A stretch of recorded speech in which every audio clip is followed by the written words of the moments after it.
U.S. drug prices, and the price is wrong. I have no financial interests, no commercial interests.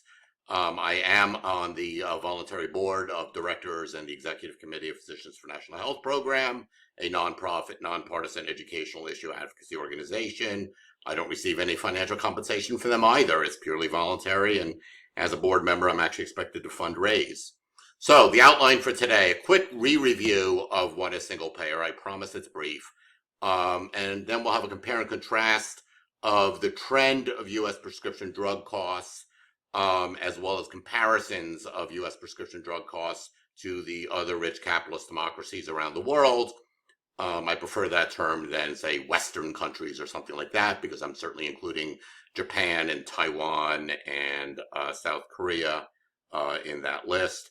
We'll review some of the current spending and profiting practices within the pharmaceutical industry. We'll also review the function or non-function of pharmacy benefit managers, PBMs, and then review the impact of these high costs on patients, hospitals, doctors and other providers, and on pharmacists.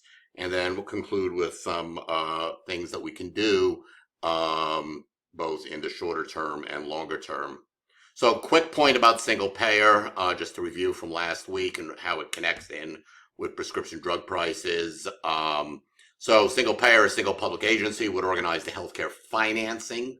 So if this was national single payer, that would be the U.S. government. If it's state-based single payer, for example, the New York Health Act, that would be the state of New York.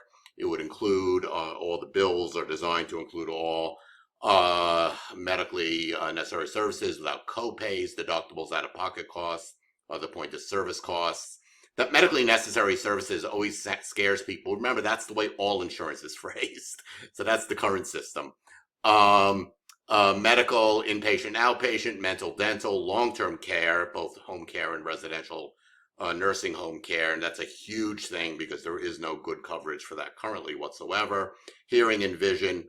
Obviously, prescription drugs is a huge part of it, and we'll see about the issue of copays and out-of-pocket costs and the problem with them in the current U.S. system, and medical supplies, and it covers everybody living in the United States automatically from birth to death. As my dad, a physician, said in circa 1970, we should just have Medicare starting at age 0. So what is it again? It's national health insurance. It's the financing, not the delivery. One of the benefits is progressively funded. The current system is regressively funded. Lower income people pay a higher percentage of their income compared to high income people who pay a lower percentage of their income, even though they have more disposable income. Security, to use what some might consider a conservative buzzword. I do not. Security, everybody always has it, regardless of any changes in their job or other life circumstances. And freedom, since all the doctors and hospitals and pharmacies take it, and since everybody has it, there's no narrow networks, and there's greater freedom of choice for patients to choose any doctor, hospital provider they want. And in fact, I would suggest it's capitalism at its best, because then the doctors and hospitals are competing on an even playing field for having patients come to them. No point of service costs, no copays, no deductibles. And we'll see how skin in the game actually is a false mantra, which I covered a bit in the last talk, and actually is quite harmful. It is not a national health system. So it's not like what the United Kingdom has.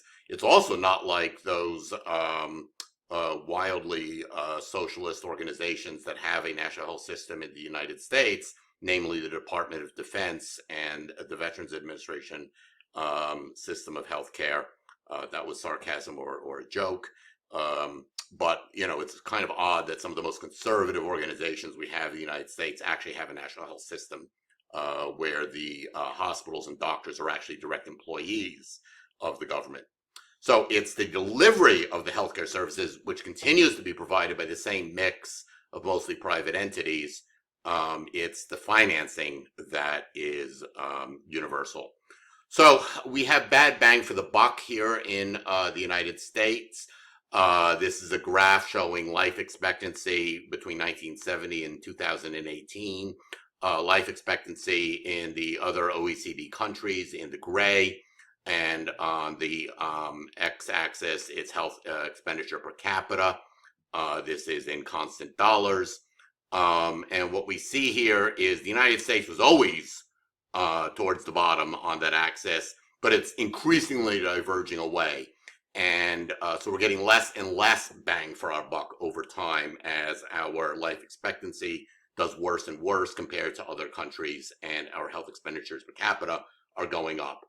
The fact that the divergence is actually getting worse suggests that we really can't blame this on the usual suspects. It's commonly dismissed as, oh, well, we acknowledge the US has greater racist health disparities, true, than many other countries. Or, oh, gee, the United States has greater immigration and greater diversity, and that accounts for the difference. But neither of those really accounts for the fact that the difference is getting worse, that we are acceleratingly, that divergent curve is getting worse and worse. And what I would suggest is that there's something going on between 1970 and the present, which are a matter of deliberate policy changes in the United States that have made things worse. Avoidable deaths, I'm repeating just a few slides to make some points from the last talk. This is avoidable deaths, preventable. These are deaths from ICD codes that are considered to be preventable deaths due to with healthcare interventions, amenable to healthcare interventions. And what we see here is in 2009, in the lighter peach on top, we see that the United States was worse in avoidable deaths per 100,000 population than any of these other peer countries, if you will. And that 10 years later, all of the other peer countries, A, had far greater improvements than we did, and B, even our small improvement was such that we weren't even where other countries were 10 years ago. So again, we're worse and we're getting worse. The divergence is actually getting worse. And this is specifically due to health conditions that are considered amenable to healthcare intervention. The progressive versus regressive funding. Shown in the green on top is our current healthcare system. This is with the bottom cut point being above Medicaid, so not including Medicaid folks, but low-income folks not eligible for Medicaid, all the way up to higher income folks. And what you see here on the left-hand side in the green is that the lower income folks are paying a higher percentage of their income, 8.4, 9.1% of their income is going to healthcare expenses compared to 3.1 or 2.6% of persons with a higher income and presumably more disposable income. Public option, for example, shifts the curve down but doesn't change the shape, and single payer flips the curve, progressively funded with higher income people paying a higher percentage, 4.5 or 5.5% of their income, still quite affordable, and lower income people with less money to distribute across all the necessities of life, like housing and food, pay a lower percentage. And again, it's the US that actually is the one that rations, but we ration by the ability to pay rather than healthcare need.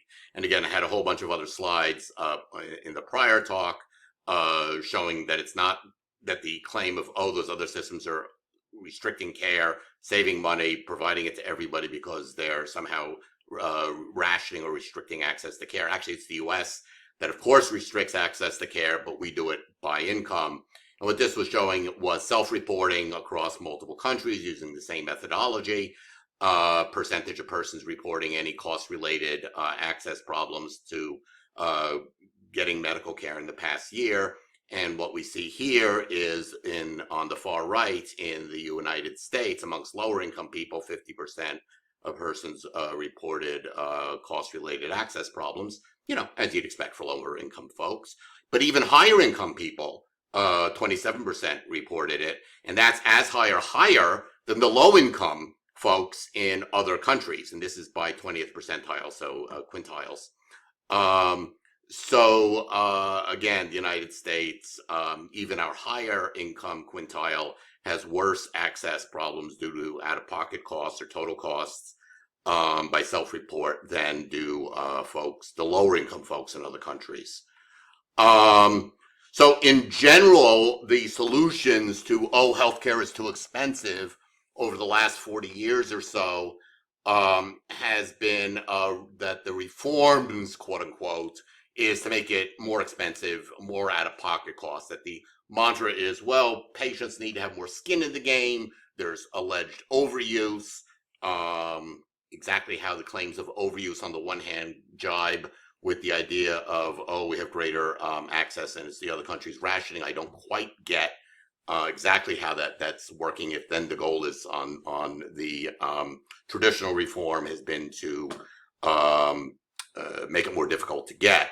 So additional middlemen to extract profits, whether it's Medicare Advantage, managed care, pharmacy, PBMs, pharmacy benefit managers, raising the unit costs. Our unit costs across the board for anything in healthcare, including drugs, is higher than these other countries. And we have assorted the insurance companies, but also the pharmaceutical companies and others extracting more dollars and higher profits through things like limited networks, copays and deductibles and other point of service or out-of-pocket costs for the patients, restricting coverage, requiring prior authorizations, all these sort of blocks to people getting access to care, as well as issues around monopoly and now increasingly investor-owned, third-party investor-owned. In other words, not the traditional physician with a private practice, but where it's a third party, whether it's private equity or publicly traded company, where the demand on them for their fiduciary responsibility is quarter on quarter increasing in earnings and profits. And all of these have harmed patients as well as, frankly, harming doctors and hospitals and other providers of care. Has not controlled costs, but does limit access to care. So, in fact, we use less healthcare than other rich capitalist democracies around the world. We have worse health outcomes. We spend more than peer countries. And the for-profit policy goals to extract more money from the public. And again, to quote George Carlin, that it's truly American exceptionalism insofar as, per George Carlin, I don't believe there's any problem in this country, no matter how tough it is, that we Americans, when they roll up their sleeves, can't completely ignore. Now, we do have a system of Medicare as is, if you will. What this is showing is that the U.S. ranks dead last or second to last in a few age groups. So this is age group specific mortality rates. And so for 5-year age groups, the age group specific mortality rate for the United States is at the bottom, essentially, of 17 peer countries. Until Medicare as is kicks in at 65. And so for all its limitations in terms of Medicare as is, starting at age 65, all of a sudden, the United States relative ranking on age group specific mortality compared to these peer countries gets better. And by the time we're up to the 95, 99-year-olds, the United States is actually at the top of the rankings. So clearly Medicare, would be an argument that Medicare as is making a difference. And by gosh and by golly, why don't we have it starting at age 0? So finally, let's talk about the U.S. prescription drug cost problem. Having done that little review so far. So the United States drug prices are increasing at over twice the background inflation rate. We pay about 1.5 to 12 times the price for any given drug compared to the other first world countries, if you will, the rich countries around the world. OECD does include a few that I don't think we'd consider democracies. It's even broader than that. It's all the rich countries. And let's remember with the drug companies, these are all multinational or transnational companies. They are all selling the same drugs from the same companies to all countries around the world, or at least all the rich countries that can afford them around the world. So bearing that in mind, let's note that, first of all, every year, this is showing in the gold, the general inflation rate, in the gold line, and then in the background blue bars, this is the top 260 drug products, the brand name drug prices, and the inflation in each year that they're jacking up the costs, the prices.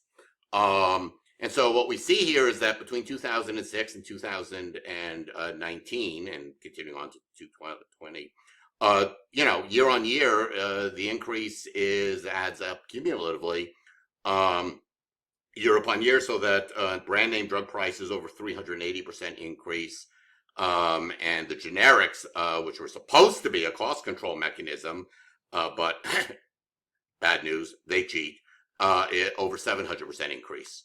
And again, references for all of these slides are in each slide. The U.S. drug prices, again, rising faster than general inflation. This is showing similar data between 2012 comparing to 2017 in the dark and lighter blue line bars, respectively. Looking at the 49 common top-selling brand name drugs, and 78% had an increase in insurer and out-of-pocket costs by more than 50%, and 44% more than doubled in price.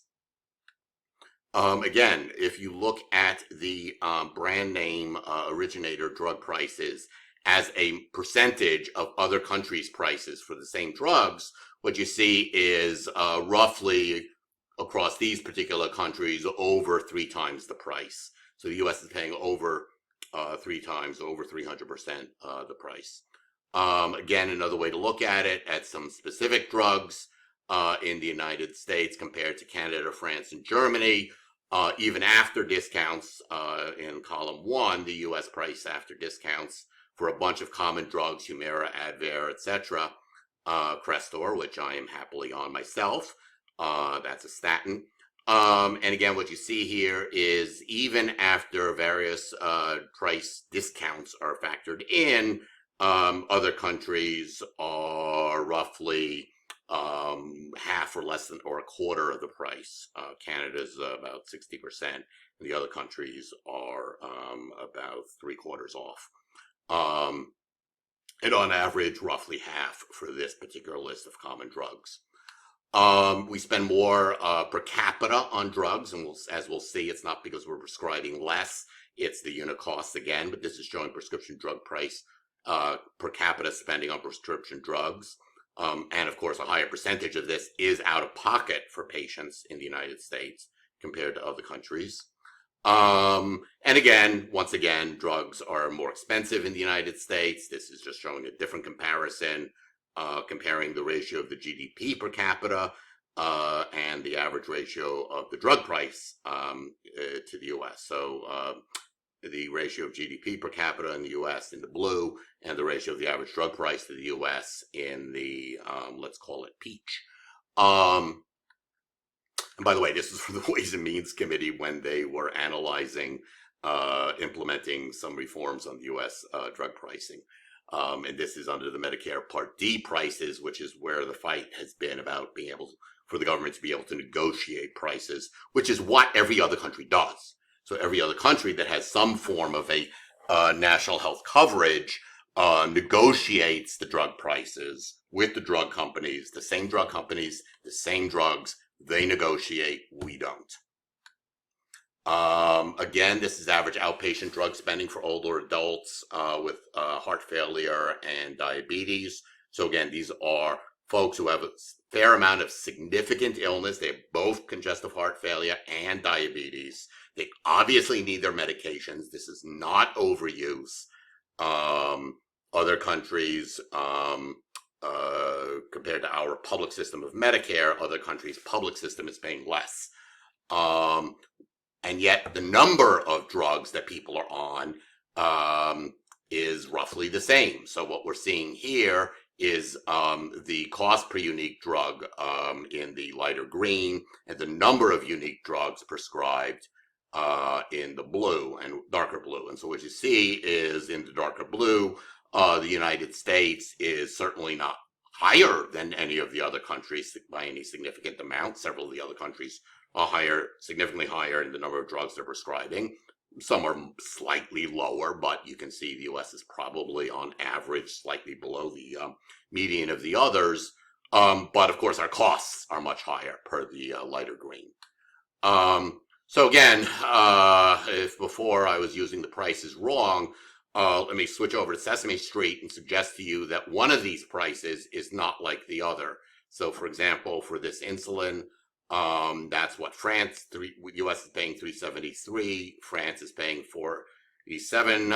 Great Britain is paying 54. Germany is paying 61.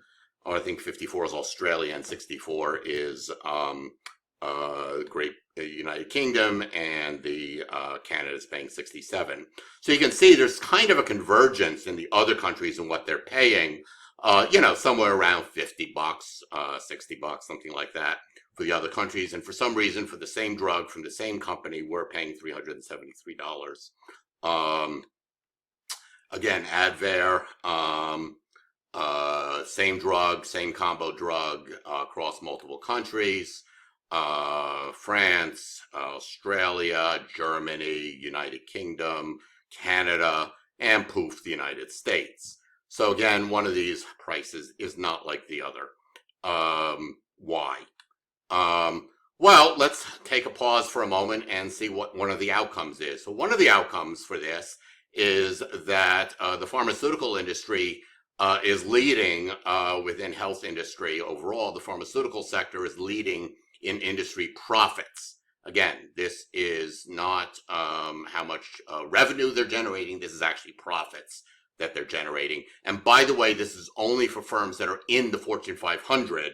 And of course, there are a lot of smaller companies or companies not listed on the U.S. stock exchange that also account for substantial pharma profits. And this is just limiting to those within the Fortune 500 across the board. By the way, providers means us doctors. So, we are not the ones generating the overall costs in the system by comparison. So what about research? You often hear this as the counter to that we should be paying less for the drugs. Well, let's take a look at a few answers to that. Well, what about research? Well, first of all, what are pharma's actual cost structure? So by their own reporting, research and development, which is a somewhat broad catch-all of research and development, how much of that is what you actually generating new drugs is quite questionable. But even they acknowledge that that's 13% overall. Marketing and administration, 35%. And of course, some of that administration means salaries for the CEOs and whatnot. Manufacturing, of course, does cost, and profits after taxes at 18%, which is quite a high return on investment, high return on revenue, profit margin. In fact, drug corporation expenditures are highly not researched, and in fact, they spent more on buying back their own stocks and giving their CEOs dividends than they did on research. So this is just showing year on year how much they did in buybacks and dividends compared to research. So at the current rate of spending, they could be projected to be spending over $1 trillion just on buybacks and dividends over the 10 years, which is about twice the amount that the Congressional Budget Office projected that it would be saved had H.R. 3, which was the Medicare can negotiate prices, that didn't pass in the last congressional cycle. Again, pharma revenue from U.S. sales exceeds the revenue from the entire rest of the world combined. So amongst the 20 top-selling drugs, U.S. sales represented $101 billion, and the entire rest of the world is $57 billion. For 17 out of 20 of those drugs, they made more money in the U.S. than all the others combined. For 11 out of 20, it was actually double the sales worldwide. And in the context, the EU plus the UK has a larger population than the United States. And that rest of the world above is not just EU and the UK, but the entire rest of Eastern Europe, Asia, Africa, Central and South America, Canada, and Mexico. So we are essentially subsidizing excess profits to the drug companies. And this is showing this. So pharma has a higher return on revenue than the average Fortune 500 company. I don't want to put the drug companies out of business. I want them to make a fair profit. I want them to make the same fair profit that the other large companies on the Fortune 500 index make. So this is showing year in and year out, every year, the drug companies are making a multiple return on revenue compared to the other Fortune 500 median. And remember, that other Fortune 500 median is including all the tech stocks and what have you, and so forth. So again, they have an excessive profiteering, and it's based on their excessive profiteering in the United States. So if we were to pay the same amount as France and Germany and Australia and the UK and Japan and Taiwan and Canada and etc., if we were to pay the same prices for the same drugs as those other countries do, the drug companies could still make a profit. They would just make probably about the same profit as all the other Fortune 500 companies. And the difference is all the other countries negotiate from the point of view of what's called in economics monopsony. And what that means is that the buyer has a monopoly. So we, the United States, as a country, would negotiate with the drug companies from a position of greater leverage, just as every other rich capitalist democracy around the world does. So the other part of this, what about research, is that in fact public funds pay for most of real innovation and research. And we know this, right? You know about NIH grants and R01 institutions and what all that means.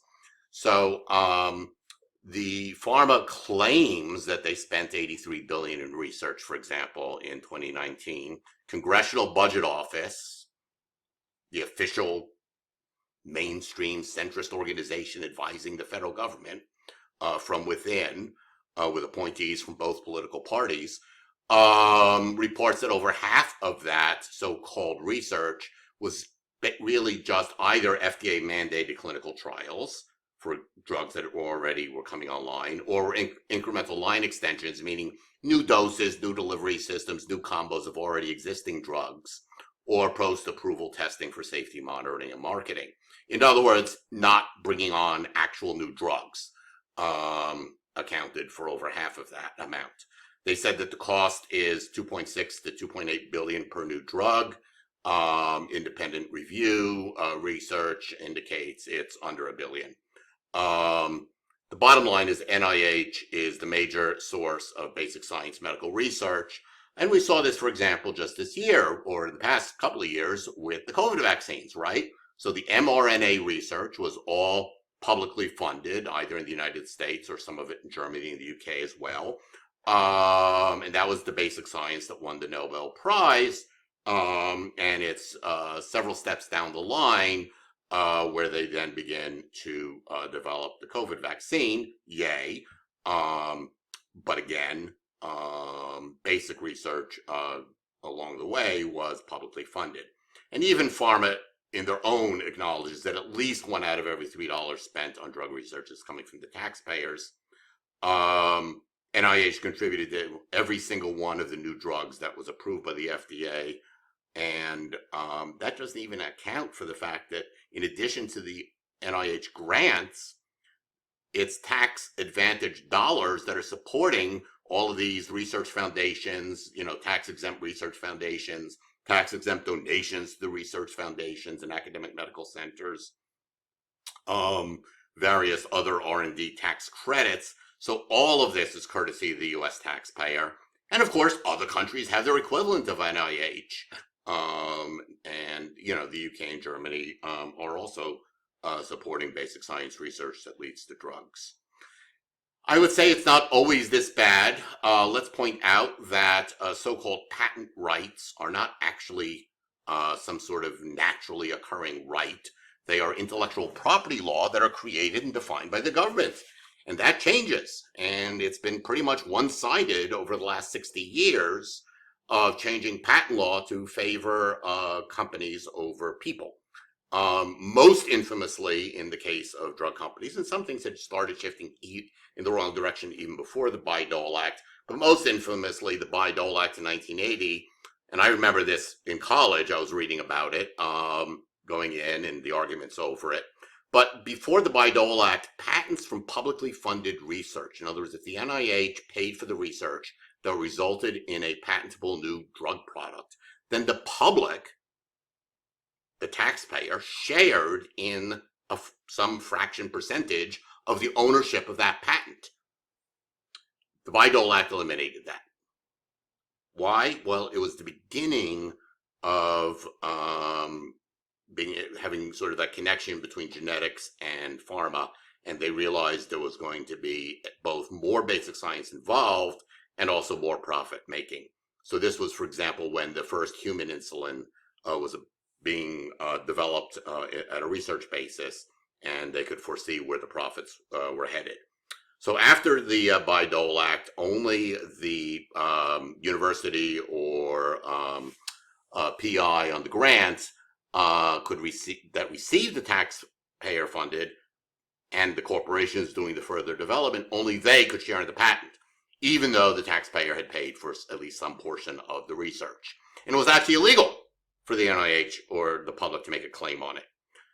It also made it harder to regulate both the patents and the pricing. So they're supposed to cite public funding on the patent applications. They don't always do so. They're supposed to make the drugs available to the public on quote unquote reasonable terms, but that term is, the term of reasonable terms is not defined. One might think it means reasonable prices. The statute did allow for the government to do these march-in, so-called march-in, you may have heard that phrase, and grant a license to the manufacturers, to other manufacturers, not to actually take over production, and not to actually necessarily force the prices down directly, but it would allow to say, okay, you've got to share the patent with a competing manufacturer. So this was the original bargain that was supposed to be in return for increased public investments in new inventions, that the new inventions will then be made available to the public on reasonable terms. March-in has never been successfully used. So there's been multiple petitions to do it. I'm sorry, I just lost there. Let me get back to the share. My apologies.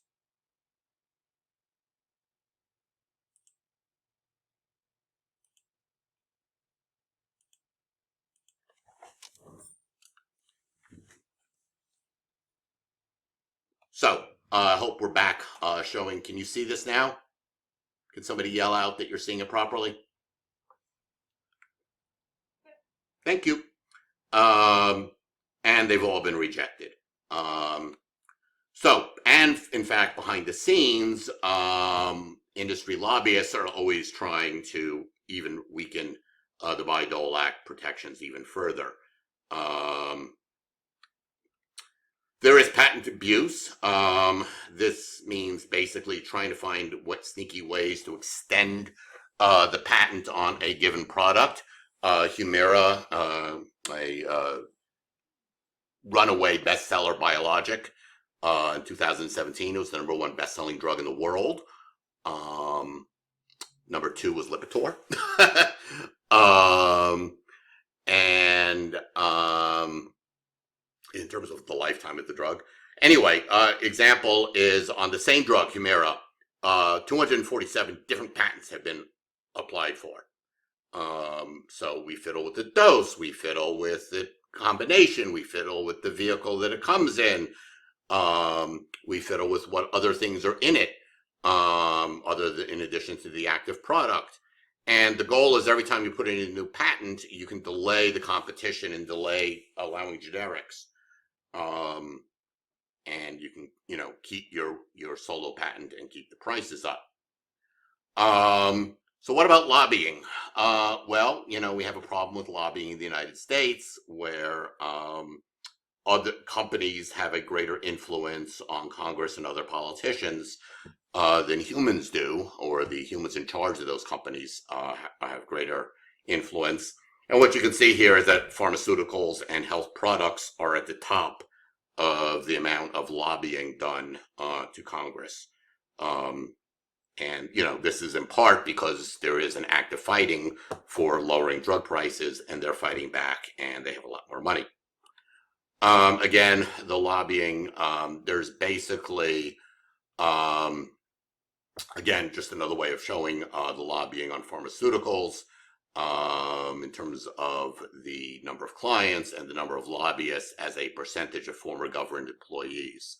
So I think there's an argument to be made here that something's wrong with the American political system in terms of corporate lobbying. And frankly, it should be noted that in addition to all of the legal things they're doing, they routinely break the law. Just outright actually break the law to the point where they're fined, but nobody actually goes to prison. No person goes to prison, so there's no real disincentive. The fines are just a small part of the routine cost of doing business. And they do this over and over and over again, and it's not one bad actor, it's systematic across multiple drug companies and multiple products. So, I hate to say it, but hey, wait, as the advertising slogan goes, but wait, it gets worse. What are pharmacy benefit managers? Well, let me just say that it's another example, in addition to things like Medicare Disadvantage and Managed Medicaid, where you put in an additional layer of a for-profit middleman, and somehow or other it's claimed that that's going to save money. Now think about that for a moment. I'm going to put in another administrative layer whose fiduciary legal responsibility is to make a profit, and you're telling me it's going to save money in the end. And I'm here to suggest it doesn't. And in this case, it's particularly evolved into something corrupt. So the original concept was that the pharmacy benefit manager was going to be a company that exists somewhere in between the insurers, the payers, the employer, where the large employers are providing roughly 80% of the premium as part of the salary and benefit package for their employees, so they have an incentive to keep costs down. So between the insurers and the patients and the drug companies and the pharmacies, they were going to be sort of this middle group that was going to negotiate prices. Why you can't just have one government say negotiate the prices overall. And they were going to do this on some sort of preferred network, and they would they would take off what they call spread. They would profit on some part of the difference between what was paid and what the original billing was going to be and the reduced cost, and then they would make off some split of the difference there and pass the rest of it on to some combination of the insurer and the patient. So what actually happened? So this is kind of what it looks like, where you've got the pharmacy benefit manager in the middle there, and you've got the patient, and they're sort of acting between the health plan and the insurance company and the wholesale and retail pharmacies, the original drug manufacturer. And this is how it quote unquote works. So what's actually happened, remember, the whole point of them was that they were going to be independent of the drug companies and independent of the insurance companies. That was the whole point, so that they would then somehow negotiate or reduce costs, keep some of it for themselves, and pass the rest of the savings on to the consumer. That was how it was sold originally. What's actually happened is now they're all the same parent company. So you have Aetna, the health insurance plan, you have the pharmacy, CVS, and you have a pharmacy benefit manager called CVS Caremark. And you have United Health, an insurance company, and you have their pharmacy, Optum Rx, a mail order, and Optum Rx, the pharmacy benefit. They're all the same company. Cigna, another insurance company, owns Express Scripts. Express Scripts PBM, and there's also Express Scripts, the mail order pharmacy. So this idea that there's no savings when it's all the same company, and they just each one sort of acts as an additional profit extracting center, and they play all kinds of accounting games, as you could imagine, shifting payments and charges and overhead between the different divisions, and meanwhile they've maintained their monopoly to raise prices. And this is kind of what happens elsewhere whenever you introduce these alleged middlemen that are actually for profit and are supposed to provide some sort of independent negotiation rather than the government on behalf of the public. And then they all wound up as the same company. So what's the impact of all of this? And obviously the impact we're most concerned about is the impact on patients. But there's also an impact on hospitals and doctors and pharmacies and pharmacists. So again, international comparison, this is on people skipping doses due to cost.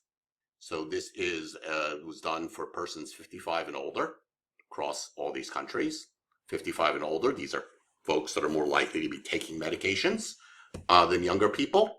I myself am on both a blood pressure medication and a lipid medication.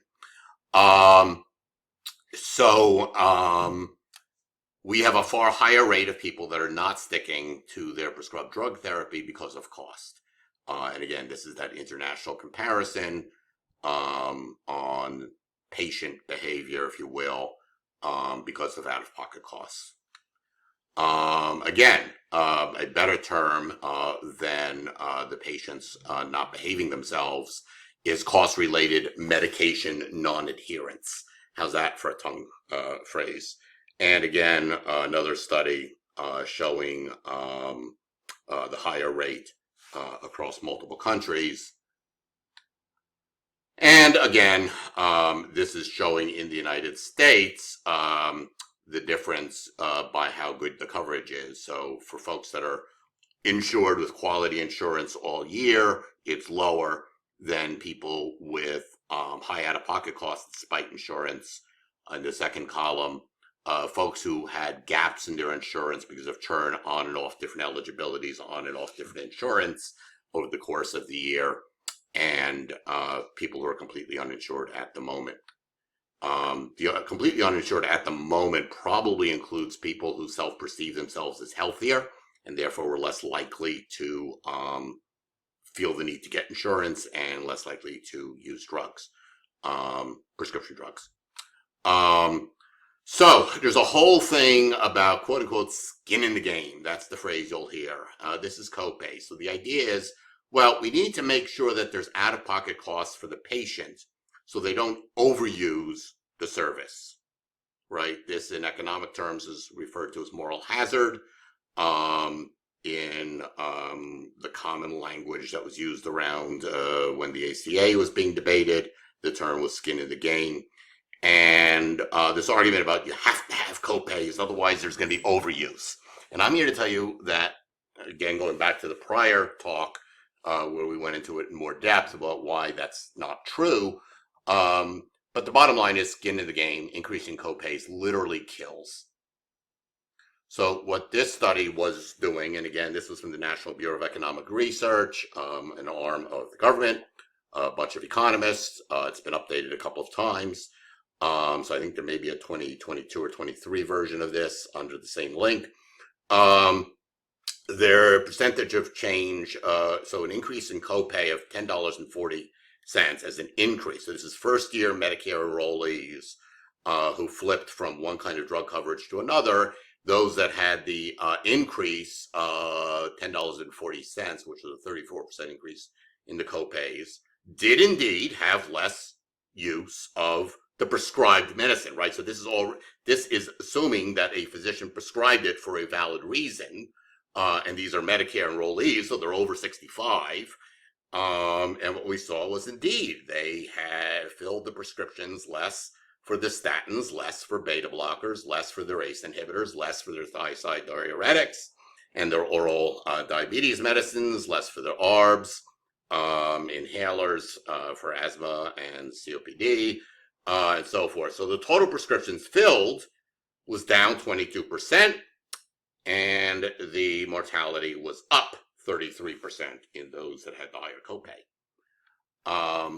So again, monthly mortality up after the increase in the copay. Number one here is the same research as the other one. But point is there's multiple other studies. These are just a few other ones of patients who really did need their medication and yet were still being asked to have out-of-pocket costs.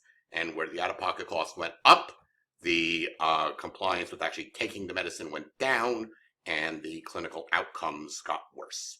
There should not be copays, period. And there is a dose effect of copays. So if you increase the copay, the odds of filling the prescription go down. So again, if you want sort of your causality, I mean, it's kind of obvious. But indeed, there is a dose effect of increasing copays and decreasing the odds of filling a prescription. And as everything else in the United States, there is a racial or racist inequality or disparity when it comes to drug prices and persons of color. Here's a couple of reports on that for African Americans, Hispanic Americans, and so forth. Alas, us doctors are part of the problem. Most doctors take money from drug companies and device companies as part of their income, not just patient care. When the drug companies are giving the doctors money, they expect something in return. This idea that it doesn't influence the doctors is absurd. The drug companies wouldn't be doing it if they didn't have evidence that it did affect physician behavior. One of the issues is that nonprofit organizations, the heads of various large academic medical centers, these CEOs of various not-for-profit academic medical centers, in addition to their CEO pay, shown as board pay, also take money from drug companies, and typically they are in fact far more employed if the amount that's being paid. They get far more from the drug companies as their side gig than they do as the CEO of their academic medical center, which one might think perhaps influences the decisions they make as the head of the academic medical center. Take, for example, the CEO at Duke Medical Center or at Mayo, et cetera, where the share value of the monies they've been given from the drug companies is far in excess, multiples of their actual CEO board pay. And of course, if they weren't the CEO, then the drug companies wouldn't be giving them that money, and they clearly are expecting something in return. And in fact, what we see here is, again, a dose effect. As the amount of money paid, as doctors receive more money from the drug companies and device companies, they also prescribe a higher percentage of the brand name drugs from the companies that are paying them.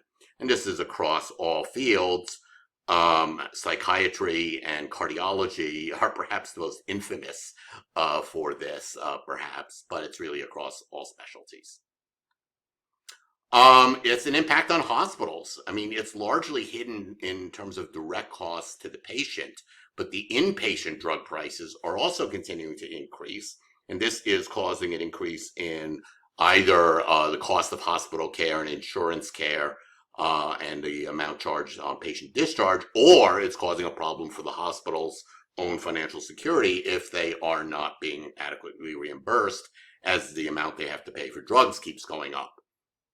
So again, over 90% of hospitals report that higher drug costs cause moderate to severe strain on their budget, although one might suggest that the CEOs of these companies connected to the drug companies might maybe say something about that, but perhaps they don't, and that's why they're getting the money. And the fact is that the growth in inpatient drug spending, like it does for outpatient drugs, far outpaced inflation and far actually outpaced the hospital reimbursements from the insurance companies. One of the issues is monopoly power, especially with corporate acquisitions. So when a smaller company making a drug gets bought out by a bigger company who's after that patent, they then jack up the prices. And so what we see here, for example, is the original manufacturer of Daraprim, developer and manufacturer, was then bought out by another company that had nothing to do with the initial research and development of the product, and then jacked up the price by 50 times. Similarly, other examples here of jacking up the price when a small pharmaceutical company that developed the drug is then bought out by a large company who just wants, basically is buying the right to the patent. And again, gaming the patents, using various branded versions of unapproved older drugs, having monopolies on generics, fiddling around with various combinations or routes of mechanism. And the favorite one, of course, is you've got something that wasn't that was grandfathered in as a drug that wasn't patented, then gets a patent, no research, no new research involved, and then they jack up the price. Again, doctors and other prescribers, just like the hospitals, report that things like prior authorizations for drugs and various formulary restrictions and cost sharing and copays that they know their patients are having to deal with are just a disaster. And every practicing physician, every other prescriber has their litany of horror stories, including most tragically, at least in my case, because I used to do peds ER, having folks that, were in for an acute, let's say acute exacerbation of asthma, status asthmaticus in a child, and by the time you get to discharge, the parents confiding in you that they really can't afford the outpatient asthma medicines, and that's why the kid keeps coming back in.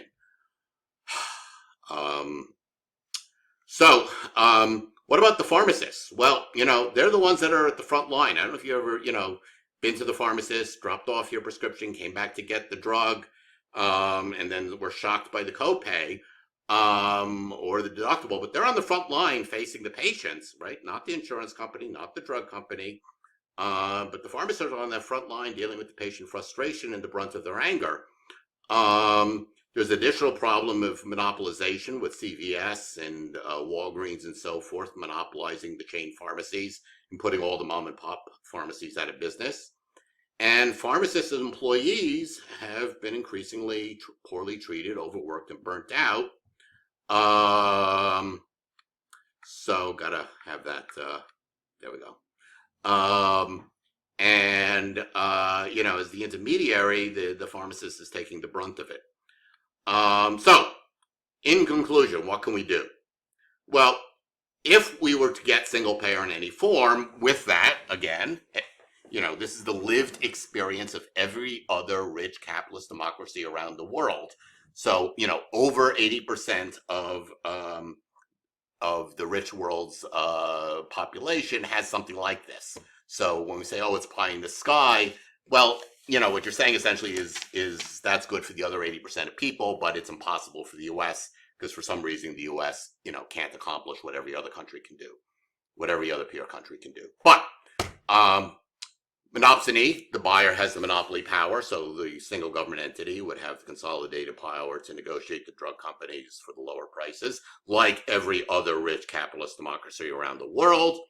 And again, suggesting no copays or deductibles on prescribed medications. Let's remove those point of service barriers to actually getting the care that folks need.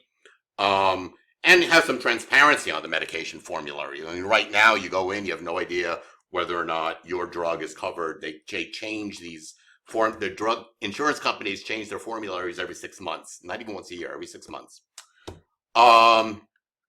So you never know what your copay is going to be when you go back in for the refill. So what can we do until we get that? Well, again, various actions to reduce drug prices poll over 80%. It's one of the few things that has bipartisan support. Let Medicare and all the other programs negotiate prices, at least for the publicly funded, taxpayer-funded programs already. On behalf of the American taxpayer, let the government negotiate the prices with the for-profit drug companies. They do already, right? The Veterans Administration, Department of Defense, Medicaid already does.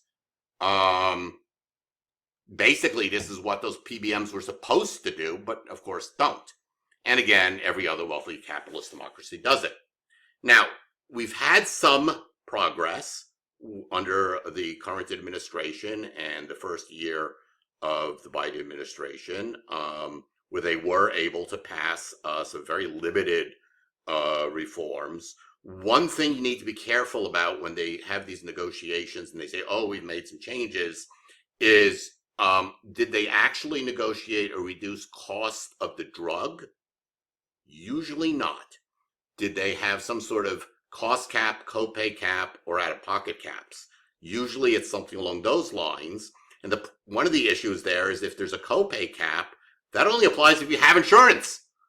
If you don't have drug coverage under your insurance plan, then the copay cap doesn't help you. Another option would be allow drug importation from Canada and these other peer countries. It's the same drugs from the same companies. No reason to not allow importation from other peer countries. Could enforce and actually use the existing reasonable pricing margin rights under the existing buy-dole. We could reform or change buy-dole back to what things were before the 1980s, where the taxpayer was allowed to share in patent rights. Again, we had this up until 1980. It was a deliberate policy change to undo that. Stop abuse of patents with various lookalikes, combos, extended release, or generic captures. Reduce the monopoly power, open source, delinking patents with prescription sales. Mandatory generic manufacturer. More public role in research and development. And even perhaps in manufacture. Some other countries do this, where the government actually plays a role in the manufacturing. And one of the other issues is we don't really have good drug effectiveness or comparative effectiveness research, because the current system for FDA mandated trials, first of all, is paid for and run by the drug companies. And secondly, it basically is drug versus placebo, not drug versus drug. So when you get these new drugs and they're touting that they're superior, there's generally no evidence that they actually are. And a bunch of references for some of these reforms below. And just want to make another note regarding if you're going to analyze any healthcare system reform of any sort, what I would suggest is looking at whether or not it's universal, simple, and affordable. In other words, is it USA?